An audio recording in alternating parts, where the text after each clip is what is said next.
Hello everyone, CA पूजा केला here. I welcome you all to my channel. बच्चों हम chapter 3 देख रहे हैं इकोनॉमिक्स का डिमांड एनालिसिस और आज के इस लेक्चर में बच्चों हम बहुत बहुत बहुत इंपॉर्टेंट लॉ डिस्कस करने वाले हैं. This law carries lots of marks in your board examination. ये बहुत ही इंपॉर्टेंट लॉ है, सो प्लीज एंश्योर दैट आप इसे बहुत क्लैरिटी के साथ समझें. आपको रट्टा नहीं मारना है बच्चों, मैं बहुत सिंपल लैंग्वेज में एक्सप्लेन करूंगी as usual and you have to then write it down in a proper sequence. Okay, जो लॉ होते हैं जैसे कि हमने पिछला लॉ भी देखा था, law of diminishing marginal utility, इन्हें लिखने का there is a sequence. So please ensure that you all follow this sequence. मैं आपको उसी सीक्वेंस में एक्सप्लेन करने वाली हूं बच्चों, and this is a very interesting law. I hope you all will enjoy this. So without any further delay, let's begin with today's lecture, that is law of demand. बच्चों हमने last lecture में देखा था कि demand मतलब क्या है. Demand मतलब क्या?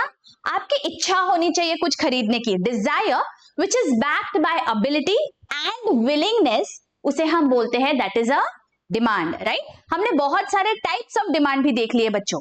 अभी हमें देखना है दैट एक्चुअली डिमांड का लॉ क्या कहता है. देखिए बच्चों हम रोजमर्रा की जिंदगी में भी यही करते हैं. This is no rocket science. Demand और प्राइस का रिलेशन क्या है ये हम इस लॉ में पढ़ने वाले हैं. Okay, so let us read.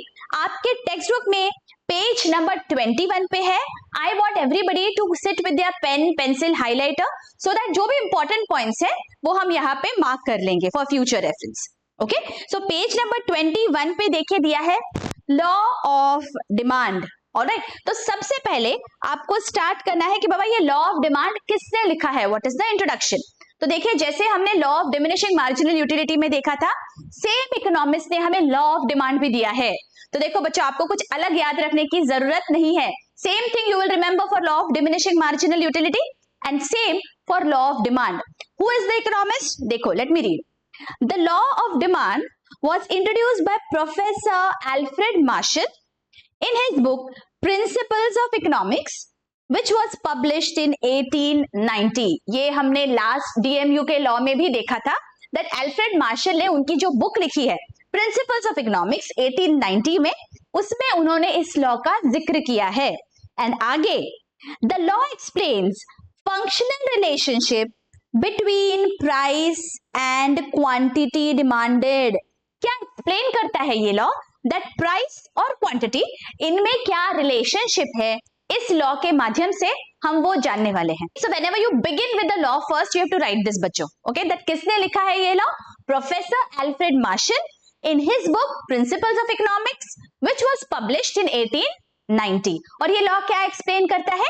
Functional relationship between price and quantity demanded. Simple. Okay, अब बढ़ते हैं what is the statement of the law. ये लॉ आखिर क्या कहता है? So let us read.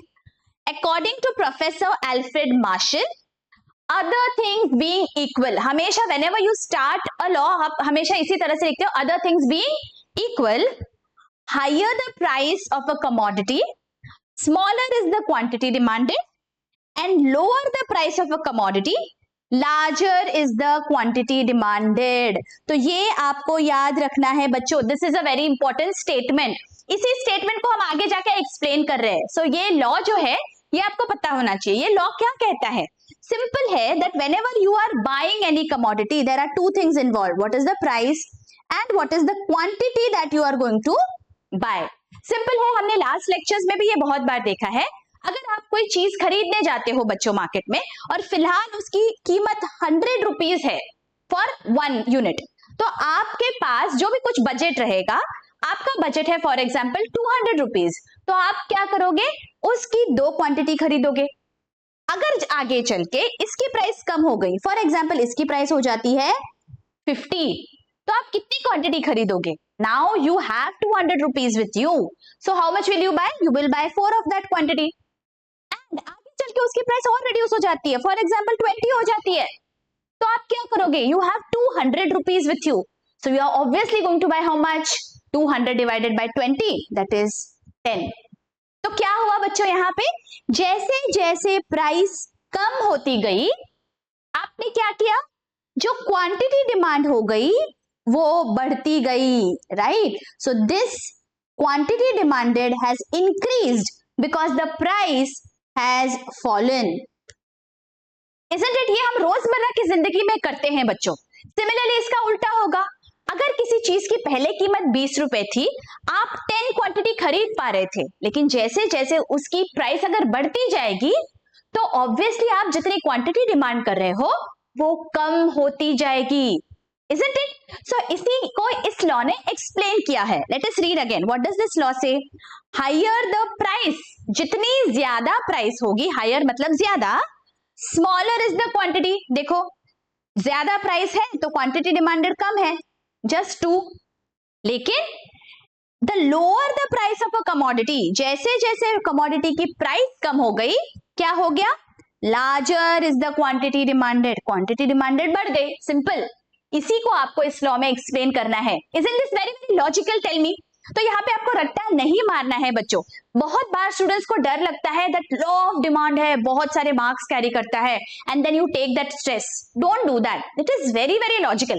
Economics is all about logic. हम रोजमर्रा की जिंदगी में हम जो व्यवहार करते हैं उसी को हमें बस एक प्रॉपर लैंग्वेज में प्रेजेंट करना है, राइट? तो आपको अगर उसका लॉजिक पता चल जाएगा बच्चों, then it will not be difficult for you.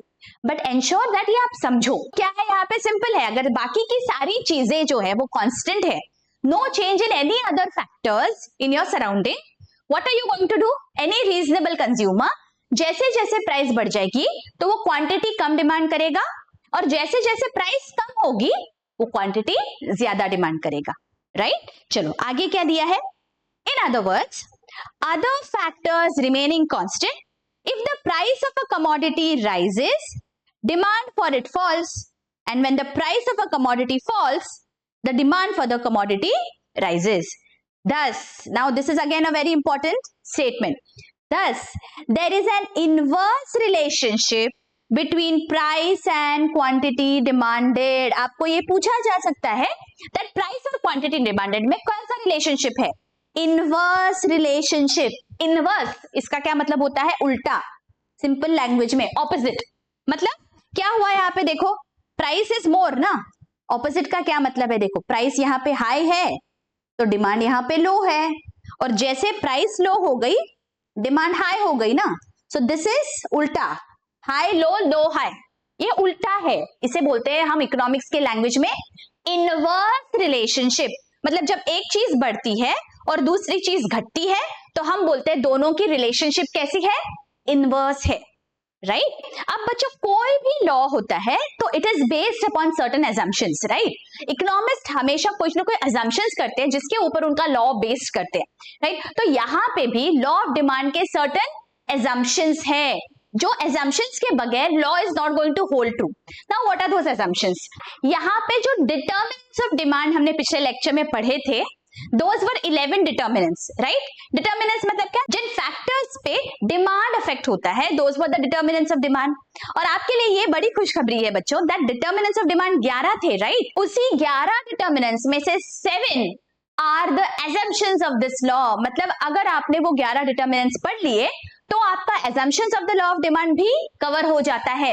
And that is the reason मैंने जब आपको वहां पे एक्रोनिम दिया था, जो शॉर्ट कोड दिया था, आपको अगर याद होगा तो मैंने बोला था कि आपको उसी ऑर्डर में लिखना है. The short code there was IPS, PC, TT, और इसके आगे भी था NAP and O, राइट? ये डिटर्मिनेंट्स का हिस्सा है, लेकिन assumptions में आपको सिर्फ आधा ही शॉर्ट कोड यूज करना है. That is the reason I had given the determinants in this order, right? तो आपका जो आगे के 7 पॉइंट्स है, those are the factors for assumptions of demand. Okay, assumptions of demand में आपको सिर्फ 3 चीजें याद रखनी है: IPS, PC and TT. Those who have not seen the lectures on determinant of demand, please go and check that out. Determinants में हमने बहुत डिटेल में ये सब देखा हुआ है बच्चों. Okay, IPS, PC and TT is your short form. हमने ये देखा था कि अगर हम किसी के घर पे जाते हैं और बच्चों को पूछते हैं कि यार आपको क्या बनना है आगे चल के, तो कोई बच्चा बोल सकता है बाबा मुझे IPS बनना है. So that is why the first code here is IPS. कोई बोलेगा मुझे PC पे बैठ के गेम्स खेलने हैं, so second code is PC. And the third one is कोई बोलता है बाबा मुझे TT खेलना है, so TT is our third code. So IPS, PC and TT is what you have to remember for assumptions of the law of demand. So now let us see हर कोई जो short code है what does it stand for? I जो सबसे पहला है, it stands for income. अब ये assume क्या करता है, that there has to be no change in certain factors, only then this is going to hold true, only then the law of demand will hold true. तो सबसे पहला factor जिसमें कोई चेंज नहीं आना चाहिए, that is income of the individual. Isn't it true? अगर अपना इनकम बढ़ जाएगा तो obviously what we are demanding will increase. अगर हमारा इनकम कम हो जाएगा तो ऑब्वियसली जो हम डिमांड कर रहे हैं वो कम होगा. तो हमारा इनकम जो है that will affect the quantity that we are demanding. इसीलिए अल्फ्रेड मार्शल बोलते हैं दैट बाबा ये अगर लॉ आपको होल्ड करना है ट्रू, तो बाबा आप ये अज्यूम करिए that income of that individual is constant. Income change होगा, फ्लक्चुएट होगा, तो फिर इसका क्वांटिटी डिमांडेड पे असर हो जाएगा. बट अल्फ्रेड मार्शल को तो सिर्फ प्राइस और क्वांटिटी डिमांडेड का रिलेशनशिप फाइंड करना था, इसीलिए उन्होंने कुछ जो वेरिएबल्स है उन्हें कांस्टेंट पकड़ा है. तो first variable is income. Let us read. First point है, देखिए टेक्स्ट बुक में, constant level of income. If the law of demand is to find true, then consumers income should remain constant. If there is a rise in income, people may demand more even at a given price. Isn't this very logical? अगर household का income बढ़ जाएगा तो obviously quantity demanded is going to increase. Alfred Marshall को ये confusion नहीं चाहिए था, इसीलिए उन्होंने बोला कि बाबा for my law, assume income of that individual is constant. Right? So first point हमारा है constant income. Second क्या है point देखिए, IPS. P stands for future prices. Let us read. देखिए यहाँ पे point number 5. No expectation about future changes in prices. It is assumed that consumers do not expect any further change in price in the near future. If consumers expect a rise in the prices in the future, they may demand more in the present even at existing high price. अब इसका क्या मतलब होता है? Simple example है बच्चों, जब भी हमें इस तरह की अनाउंसमेंट मिलती है दैट पेट्रोल या डीजल के प्राइसेस बढ़ने वाले हैं, तो आप क्या देखते हो? हम आसपास देखते हैं that everybody is rushing to the petrol pumps. Why does that happen?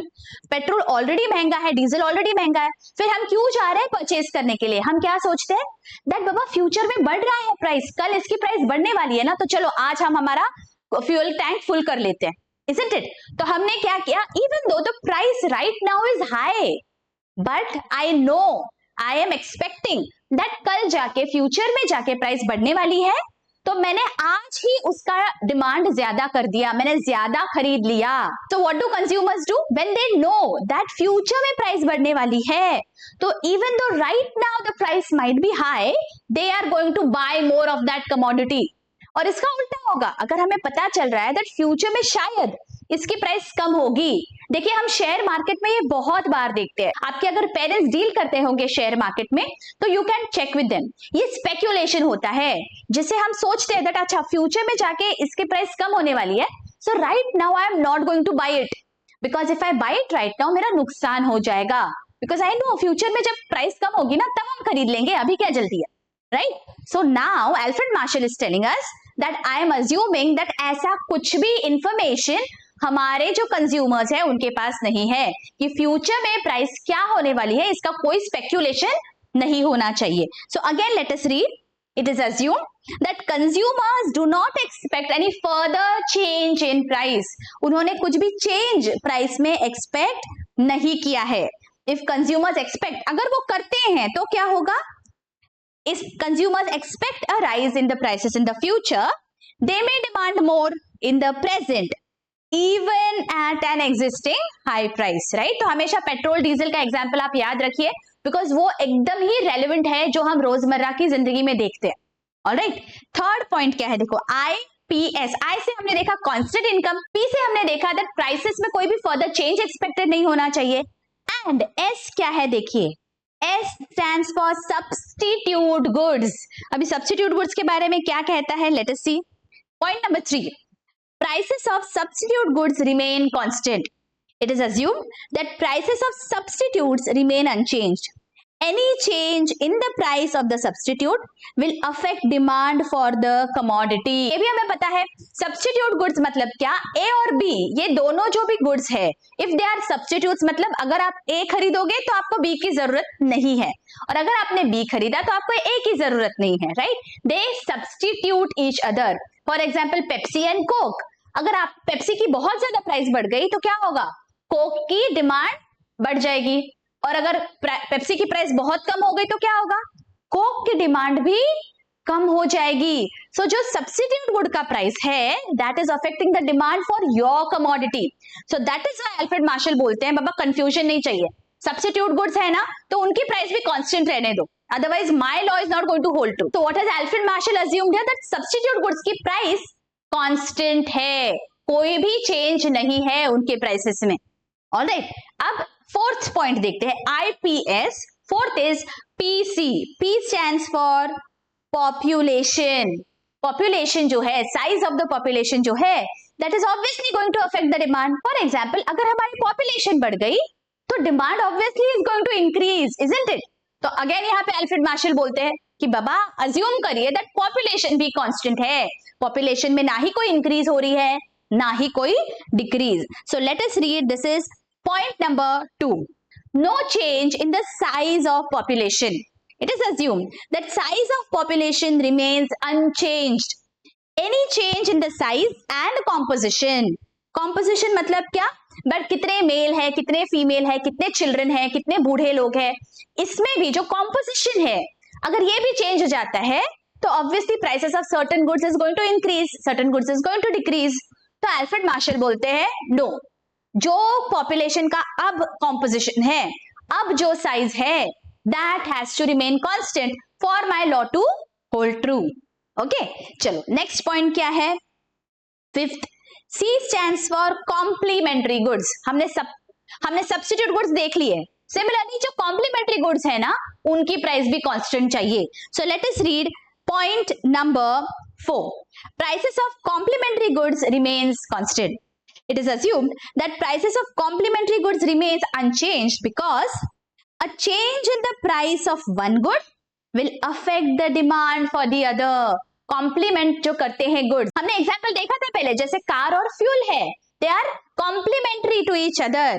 अगर फ्यूल की प्राइसेस बढ़ गई तो कार की क्वांटिटी डिमांड में अफेक्ट हो जाएगा, इवन तो कार की प्राइस में कोई चेंज नहीं आया है, बट अगर फ्यूल की प्राइस बढ़ गई तो कार के डिमांड पे अफेक्ट होगा. अगर फ्यूल की प्राइस कम हो जाती है तो भी कार के डिमांड पे अफेक्ट होता है. तो इसीलिए यहाँ पे अल्फ्रेड मार्शल बोलते हैं दैट बाबा जो भी कॉम्प्लीमेंट्री गुड्स है उनके भी प्राइस में there has to be no change. Substitute goods की भी प्राइस मुझे कांस्टेंट चाहिए, कॉम्प्लीमेंट्री गुड्स की भी प्राइस मुझे कांस्टेंट चाहिए for this law to hold true. Okay, तो हमने अभी कौन से पॉइंट्स देख लिए बच्चों, let us revise. IPS and PC. I stands for constant income. Income में कोई चेंज नहीं होना चाहिए. P stands for future changes in prices. मतलब अगर जो भी स्पेक्यूलेशन है whether there will be an increase or decrease in the future of the prices, वो नहीं होना चाहिए. S stands for substitute goods के prices, वो constant चाहिए. P stands for population. Population भी हमें unchanged चाहिए. And C stands for complementary goods. जो कॉम्प्लीमेंट्री गुड्स है उनके प्राइसेस भी अनचेंज चाहिए. एंड लास्ट दो कौन से है देखो, लास्ट बचा है T and T. T stands for tastes, habits and preferences and the second T stands for taxation.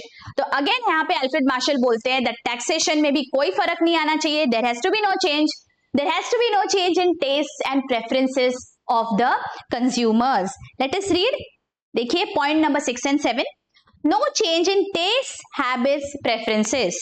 It is assumed that consumers' taste, habits, preferences, passions, etc. should remain unchanged. Any change in these factors will lead to a change in demand. मतलब अगर किसी चीज की fashion है for example तो obviously उसकी demand बढ़ जाएगी irrespective of the price. That is why Alfred Marshall यहाँ पे बोलते हैं दैट नथिंग डूइंग. हमें ये अज्यूम करना है दैट जो फैशन चल रही है वही चले आ रही है, जो टेस्ट है, जो प्रेफरेंसेस है कंज्यूमर्स के, that is constant, those are not fluctuating. Okay, and last is taxation. तो जो गवर्नमेंट का टैक्सेशन पॉलिसी है वो भी कांस्टेंट होना चाहिए. अगर टैक्सेशन बढ़ जाता है तो क्वांटिटी डिमांडेड चेंज हो जाएगा। सो यहाँ पे अल्फ्रेड मार्शल अज्यूम करते हैं दैट गवर्नमेंट का taxation also has to be constant. Let us read, taxation policy of the government has a great impact on various goods and services, right? तो क्या होगा? Therefore, it is assumed that there is no change in the policy of taxation declared by the government. Alright? तो ये जो 7 points है बच्चों, ये determinants of demand का ही हिस्सा है। बस यहाँ पे आपको ये याद रखना है, बिकॉज ये assumptions है, तो what you have to say that there has to be no change or something has to remain constant, because ये assumptions है। तो no change in price, no change in the prices of substitute goods, no change in the prices of complementary goods, size of the population is the same, taxation policies are the same। तो यहाँ पे बस आपको ये जोड़ देना है that कोई change नहीं आए ये सारे फैक्टर्स में। ओके, आई होप यहाँ तक आपको अच्छी से समझ गया है बच्चों। अभी तक हमने क्या देखा, दैट ये जो लॉ ऑफ डिमांड है, ये इंट्रोडक्शन हमने देखा दैट अल्फ्रेड मार्शल ने हमें ये लॉ दिया है उनकी बुक प्रिंसिपल्स ऑफ इकोनॉमिक्स में इन द ईयर 1890, और ये लॉ बताता है दैट प्राइस और क्वांटिटी डिमांडेड में क्या रिलेशनशिप है। उसके बाद हमने देखा कि स्टेटमेंट क्या है लॉ का, which was very very logical, that जैसे जैसे प्राइस बढ़ेगी आपकी क्वांटिटी डिमांडेड कम हो जाएगी, और जैसे जैसे प्राइस कम होती है क्वांटिटी डिमांडेड इंक्रीज हो जाएगी। तो ये कहता है law that there is an inverse relationship between price and quantity demanded. अब अल्फ्रेड मार्शल को जब ये लॉ बताना था तो उन्होंने कुछ assumptions किए, वो हमने यहाँ पे देखे। 7 assumptions है आपके डिटर्मिनेंट्स ऑफ डिमांड में से ही है बोरो किए हुए हैं। ओके, तो वो जो 7 assumptions है उनका शॉर्ट कोड है IPS, PC and TT। Alright, and now let us move to the explanation of law of demand. अब आपको जब भी कोई लॉ एक्सप्लेन करना होता है बच्चों, आपको एक शेड्यूल बनाना है और आपको साथ साथ ग्राफ बना के एक्सप्लेन करना है। ओके, तो यहाँ पे देखिए नेक्स्ट पेज पे on page number 22 there is this demand schedule. Let us read. देखिए डिमांड शेड्यूल में 2 कॉलम्स है, price and quantity demanded. Price है तो obviously unit has to be rupee and quantity demanded is in kgs। Okay, don't forget to mention this. जैसे यहाँ पे दिया है जब प्राइस 50 थी क्वांटिटी डिमांडेड 1, जब प्राइस 40 हो गई तो क्वांटिटी डिमांडेड इंक्रीज हो गई, प्राइस और कम हो गई 30, क्वांटिटी डिमांडेड 3 हो गई, जब प्राइस 20 हो गई तो क्वांटिटी डिमांडेड 4 हो गई, एंड जब प्राइस 10 हो गई मतलब बहुत कम हो गई तो क्वांटिटी डिमांडेड भी काफी इंक्रीज हो गई। तो यहाँ पे हमने देखा दैट प्राइस जैसे जैसे कम हो गई quantity demanded has gone up. Okay, देखिए explanation as shown in table 3.3, when the price of the commodity is 50 rupees, quantity demanded is 1। Okay, तो यही यहाँ पे एक्सप्लेन किया हुआ है। तो ये आपको जो आपने टेबल में लिखा है बच्चों एक्सप्लेन करना है। ऐसा कोई जरूरी नहीं है दैट आपने सेम अमाउंट्स लिखने चाहिए, ओके, बट लॉजिक आपका सेम रहना चाहिए। जब भी प्राइस कम हो रही है क्वांटिटी डिमांडेड आपकी बढ़ जानी चाहिए। Okay, whether you want to write these figures or any other numbers that is up to you, but logic आप सेम रखिएगा। ओके, प्राइस और क्वांटिटी डिमांडेड में इनवर्स रिलेशनशिप आपको दिखाना है यहाँ पे। ठीक है, आगे देखो next paragraph. Thus, as the price of a commodity falls, quantity demanded rises, and when price of a commodity rises, quantity demanded falls। So ये आपने यहाँ पे रिपीट किया है बच्चों, जो हमने यहाँ पे स्टेटमेंट में कहा था वो आपको लास्ट में रिपीट करना है आफ्टर द शेड्यूल। कि पहले आपने क्या किया, इस डिमांड शेड्यूल को यहाँ पे बनाया, फिर आपने उस डिमांड शेड्यूल में क्या किया है वो एक्सप्लेन किया दैट इतने प्राइस में इतना क्वांटिटी था, इतनी प्राइस कम हुई तो क्वांटिटी डिमांडेड इंक्रीज हो गई and everything. And again you are going to repeat the statement of the law. क्या कहता है statement of the law? See, you have repeated here that as price of a commodity falls, quantity demanded increases, and when price of the commodity rises, quantity demanded falls. Thus, there is an inverse relationship between price and quantity। ये हमने statement में देखा, जो हमने यहाँ पे demand schedule के बाद रिपीट करना है। And then you are going to prepare the graph। Okay, ये जो है डिमांड कर्व, ये आपको प्रिपेयर करना है। डिमांड कर्व मतलब क्या? जो आपने यहाँ शेड्यूल में बनाया है बच्चों, वही आपको इसे ग्राफ फॉर्मेट में दिखाना है। तो 2 आपके एक्सिस होंगे, एक एक्स एक्सिस और एक वाई एक्सिस।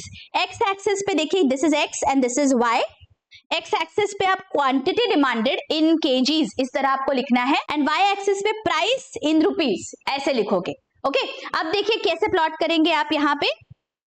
प्राइस 50 है तो क्वांटिटी डिमांडेड इज 1, तो आपको क्या करना है, y एक्सिस पे 50 से आगे आपको इस तरह से डॉटेड लाइन बनानी है horizontal, and quantity demanded is on x axis, तो 1 से आपको इस तरह वर्टिकल लाइन बनाना है डॉटेड, और जहां पे ये दोनों पॉइंट्स इंटरसेक्ट होंगे that is your first point.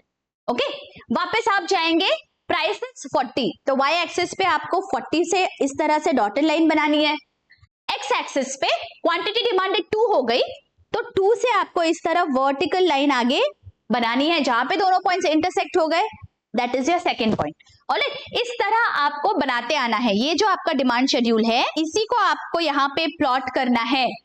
Alright, और प्लॉट करने के बाद जब आप सारे पॉइंट्स को ज्वाइन करोगे, that time this DD is your demand curve. You have to use a scale, okay, please remember whenever you are drawing graphs use scale, ताकि सारे आपके जो लाइंस है वो प्रॉपर दिखे।